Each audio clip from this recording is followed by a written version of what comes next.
They say that sometimes when you restore a car, it's never truly finished because there's always things that you can find to do to it later, even if you go through the whole thing.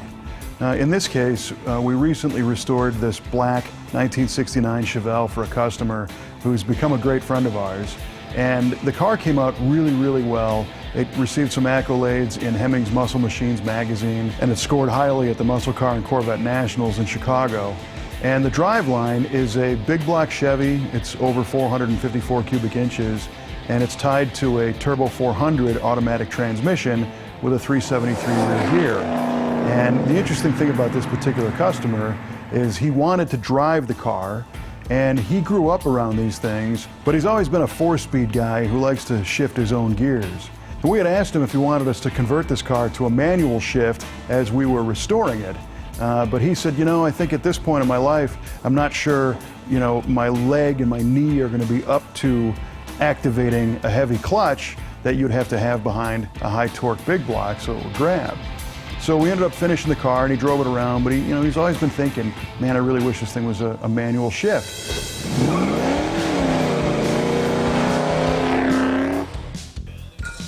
Sticker automatic. Why? Really? Maybe stick. I would definitely choose a manual over an automatic any day of the week. I'd say stick. Stick. Stick. Stick. I'm a stick shift kind of guy. Oh, stick shift because of the upshift. Mainly because they're more fun to drive. Because it's more fun. It's more fun. It's way more fun. Shift the gears. Feel the power. Keeps you alive. You got to get to 80 as fast as you can. I like to shift the gears. You're more likely to burn out a clutch than a transmission on a stick. When you have the stick in your hand and you're in control of the gears, you can always keep the engine in the power band. Sometimes automatics, it does kind of what it wants, not what you want. You end up waiting around a lot. Well, we brought up one day that we've been doing a lot of manual transmission conversions using some parts from Modern Driveline that utilize a hydraulic clutch and a modern high friction clutch assembly that has a ton of grab but doesn't have a ton of effort on the leg. Instead of there being linkages and Z-bars and levers and all sorts of stuff that you may find, there's a hydraulic line and a master cylinder and a slave cylinder or a hydraulic bearing down on the transmission.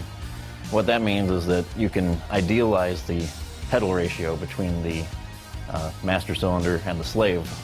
That way your pedal effort's reduced while having a clutch that can hold on to more horsepower than clutches could in the past. It also eases installation because you can route a hose just about anywhere, whereas linkages can get in the way of headers, aftermarket or modern, or whatever engine you may have put in your car that may not belong there.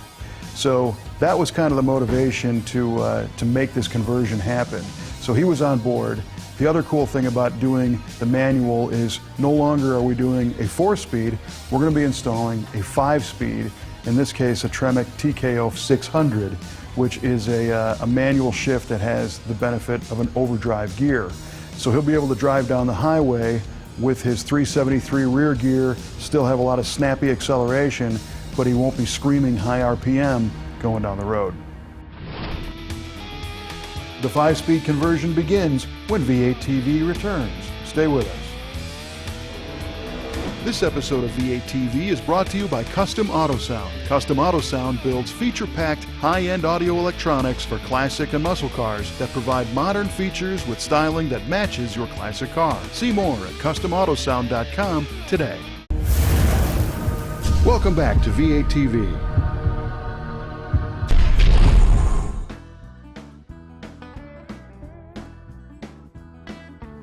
There's a number of different ways to convert an automatic transmission car to a manual. Sometimes it involves going to junkyards and sourcing old parts, or going through a lot of different catalogs and suppliers to get every little part and doing the math yourself to figure out what it needs. But we've been working with Modern Driveline, who has done all of that work. So you call them up, tell them what you have, what you want to do, and they get every part for you in the box, from pilot bearing, clutch, your hydraulic system for the clutch, transmission itself, cross members a lot of times, and even recommend the right gear ratios and tire sizes, or pick the transmission that matches what you may have already if it's something that they can work with on gear ratios to get you an ideal experience. And they have everything in stock, and it makes it a lot easier than trying to source all that stuff from different places because it all comes on one skid. One of the things we really like about Modern Driveline is that we have a good relationship with them, and typically we deal with Bruce, who is the owner, and we've had time to catch up with him in the past on things. But what we like most is that no matter who you talk to over there, it's a case-by-case approach. They make sure of what engine you got, what kind of car you got, gear ratios, tire size. So as soon as our customer said go for it, our whole crew got excited, not only for the chance to perform the swap, but also to drive this car when it's finished, because we know driving manual transmission cars generally are far more fun than automatics. Way more fun. We can't wait to see how this process goes. Typically, the 5-speed conversion is relatively easy in a lot of cars because it's dimensionally very similar to a lot of the classic 4-speeds, your Muncies, your top loaders, but it's not the same. Unfortunately, a lot of the A-body cars, like the Chevelle, have a very small transmission tunnel, especially if they're originally an automatic. So kind of the entire body of the transmission is a couple inches higher than the original automatic and 4-speeds. So the floor was just way too low to allow you to get the appropriate driveline angles to make everything work as it should. So in this case, you're going to end up having to cut into the floor and modify the tunnel to find the room to get the transmission in there. And there's some ways around that that aren't really good for the car or the driving experience. You could change the driveline angle, put the transmission down lower, but then you're going to end up with ground clearance problems, drive shaft harmonics, and that's not really the right way to go, although we've seen it done before, and it really ruins the car ultimately. One of the first steps in doing this transmission swap is to take the interior out, because we're going to be cutting and welding the floor to change the tunnel. One, you need a lot of space to work.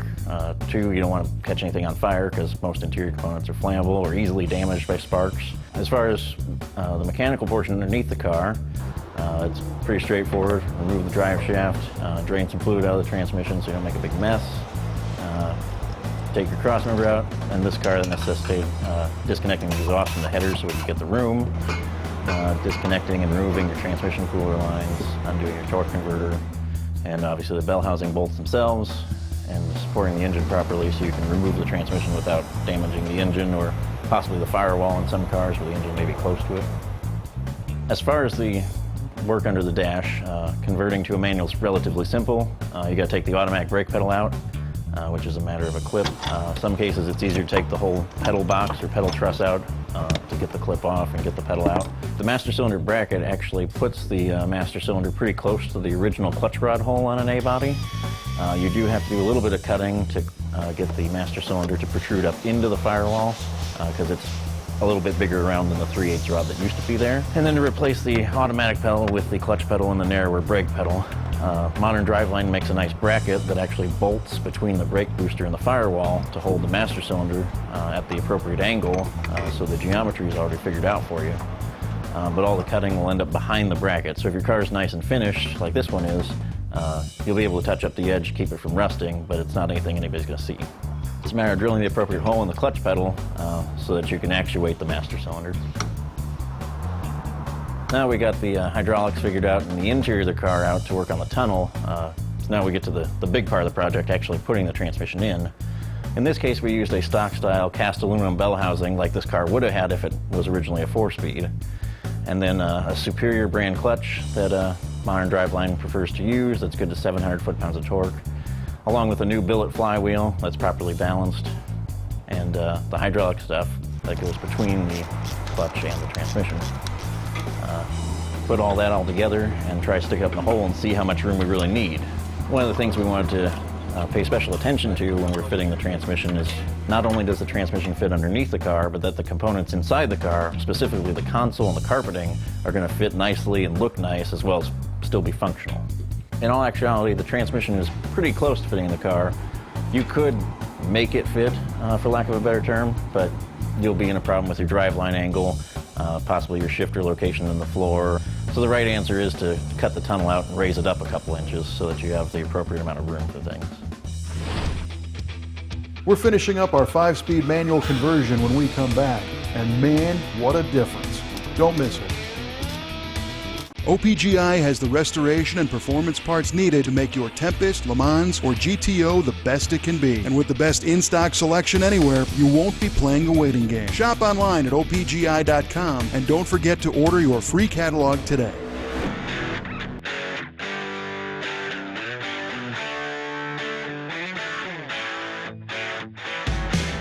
Once we had an idea of where to cut the tunnel, we had the transmission mocked up again so that John could take the time and figure out exactly how high to make the tunnel and how to transition the original floor into the new tunnel piece. Modern Driveline supplied a new transmission tunnel. It's effectively a patch. It's a piece of sheet metal that's got round brakes on the side of it, and it's tapered to fit the original transmission tunnel shape at the front and back. And it allows you to raise the overall level of that floor to where you will clear the top of the transmission, the entire length from the firewall to there's a cross member at the back, so it'll go that full length. So when I was building it, I kind of snuck up on trimming everything out. You know, you don't want to waste that piece by trying to go too far and too fast. Don't take too big of a bite out of it. It gives you a far better product at the end of the process than if you were to just kind of cut it up and make it work at the end. All I want to do here is make sure I get a straight line clearance and some kind of a measurement to start with, which in this case is about 33 inches. What we did was we cut a hole no bigger than needed at the beginning of it. Kind of use the patch as a guideline. We definitely don't want to go bigger than this. So we cut out no more than necessary. And then when we installed the new transmission tunnel, we kind of snuck them up on one another so we could have a nice butt weld finish.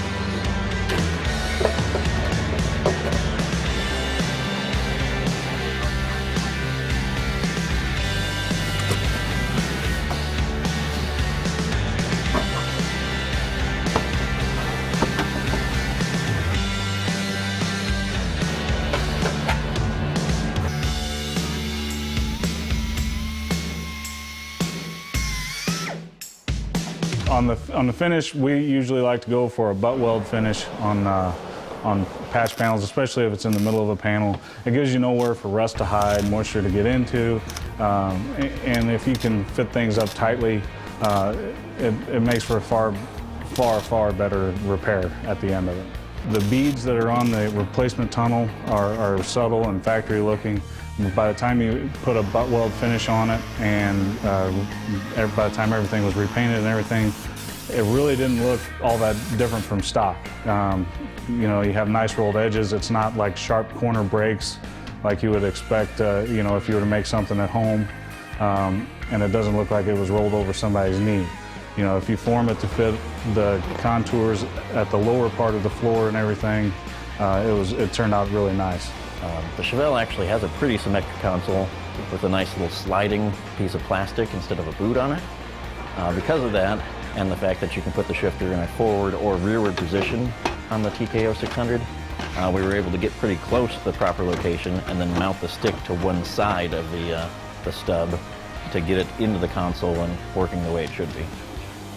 As far as getting the transmission in for the final time with the floor completed, it's pretty tight, mostly up in the bell housing area on the A-body, and we tried not to get into that because we want to make sure that the pedal arrangement with the gas pedal and the front of the console would fit and not end up too high up in the dash. We actually found it easier to put the bell housing on the back of the engine and then mount the transmission to the bell housing as opposed to having everything on the transmission first. Once you got the transmission in the car, you got to measure for your drive shaft length, and this is really critical because there's some things that have to happen to make sure your drive shaft fits and is in balance and in sync. And then your general rules of thumb on transmission, you want to make sure that your clutch is properly aligned so that when you slide the input shaft into the back of the clutch, that you're not trying to force the input shaft in, because you can damage the input shaft, damage the transmission, damage the bell housing, or in worst cases you can even damage the block, and then you're in a big mess. TKO has two options for speedometer. One, it has an electronic output available, so if you're driving an aftermarket speedometer or an EFI system or both, you have that option. Or if you're in a car that's largely stock, like this one, you can put a speedometer gear and cable on it. And then there's two electrical connections that you can make. One is the neutral safety, and then the other thing is obviously your reverse lights. The TKO 600 takes synchro mesh fluid, which is a specially designed oil for manual transmissions. The last thing you want to do is fill up and bleed the clutch. Sometimes that can be pretty painstaking. We find it best to actually do a bench bleed on the clutch master cylinder, similar to what you would do with a brake master cylinder, which you can do on the car by capping the pressure line and pumping the pedal until you get all of the air out of the master cylinder, and then it takes just a few pumps to actually bleed the slave or hydraulic throwout bearing out on the transmission. Once you have all the fluids filled, be sure to follow Modern Driveline's braking procedure. And once we confirmed everything was working well, we took the car for a drive. So, was the project a success? I will say absolutely. So before it was 3,000 RPM or more to do 60. So now we're fifth gear, 62 miles an hour, we're about 1,700 RPM. The clutch action is nice, as we promised. And kind of a cool thing to show how this car used to be is since the Turbo 400 was 1-to-1, been cruising fourth, I kind of give an impression of how this was. It's not exactly the same because the stall is different, because the clutch has 0 stall, but here we're doing 60 and I'm at 2,800.